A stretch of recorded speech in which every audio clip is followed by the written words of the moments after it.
Hello, and welcome back to Explain USA. So what happens when a Supreme Court justice basically calls one of their colleagues an out-of-touch elitist in public? Well, it's way more than just a personal jab. It's really a flashpoint in a fundamental battle over the very soul of American law. Today, we're going to break down a courtroom clash that reveals two completely different visions for how justice is supposed to work. And boom, there it is. That was Justice Sonia Sotomayor talking about her colleague, Justice Brett Kavanaugh. I mean, that is a deeply personal and frankly pretty striking accusation that he just can't understand the lives of ordinary people. So you have to wonder, what kind of legal battle could possibly provoke such a direct, personal shot between two of the most powerful judges in the country? To answer that, we've got to look past that headline-grabbing quote, because this isn't just about personalities clashing. No, it's about a very specific legal case and the totally different philosophies these two justices bring to the job. All right, so let's set the stage. This comment was made while Justice Sotomayor was doing an appearance at the University of Kansas School of Law. She was talking about a recent case and used that moment to specifically call out a concurring opinion written by Justice Kavanaugh. And just a reminder, a concurring opinion is when a justice agrees with the final outcome but writes separately to explain their different reasons why. Now, this is really important. Our source for this explainer, the channel Explain America, sees this moment in a very specific light. They describe Sotomayor's comment not as a legal disagreement, but as a personal dig. They're the ones who frame it as her calling him an out-of-touch elitist. And understanding their framing here is absolutely key to understanding their whole analysis of what happened. So what was the case that lit this fuse? Well, it all centered on a really controversial immigration ruling that basically put national security and individual liberty head-to-head. Okay, so the case was all about the power of ICE, immigration and customs enforcement. The big question was whether these massive ICE raids happening in Los Angeles were even legal. The Trump administration argued yes, they were, and ultimately the court agreed and let the raids go on. But Justice Kavanaugh wrote that separate concurring opinion to lay out his own specific reasoning. So in his opinion, Justice Kavanaugh laid out his legal thinking.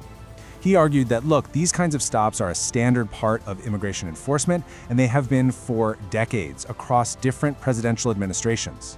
His whole focus was on the legal precedent, the established way of doing things. But it was his description of these stops as typically being brief that really drew Justice Sotomayor's fire.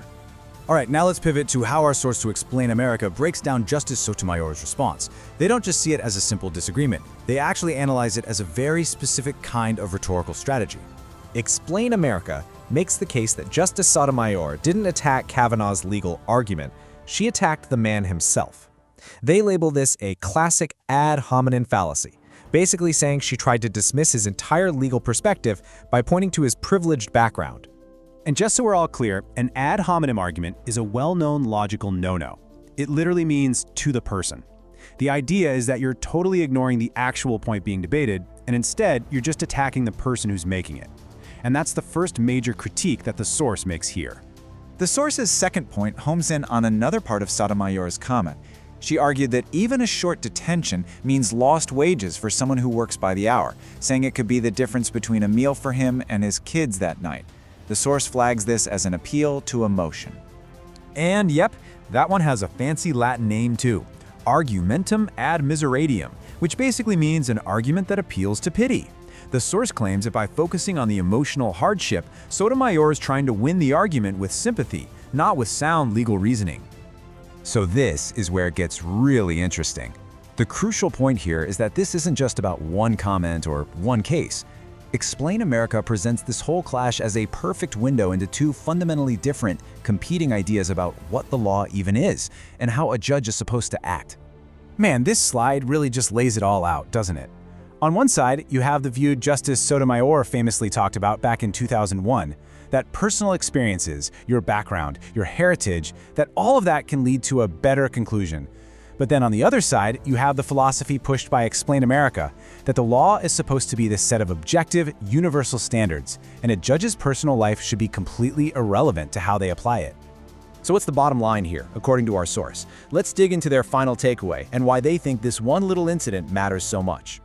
Explain America concludes that this is not just some spat between coworkers. They see it as a symptom of what they actually call the decline of jurisprudence. Their big concern is that subjective things, like someone's background or life story, are starting to replace objective legal analysis when it comes to deciding right from wrong.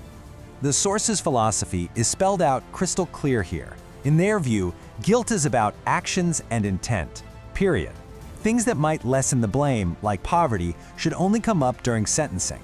They argue that bringing identity into the guilt or innocence phase is not only irrelevant, but, and these are their words, a Marxist tactic that's designed to create class warfare right inside the legal system.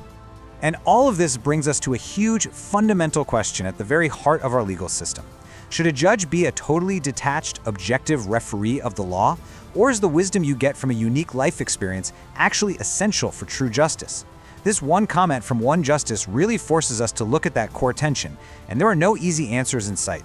If you like informative videos, you can subscribe to my channel and press the bell icon. Thanks for watching. Goodbye.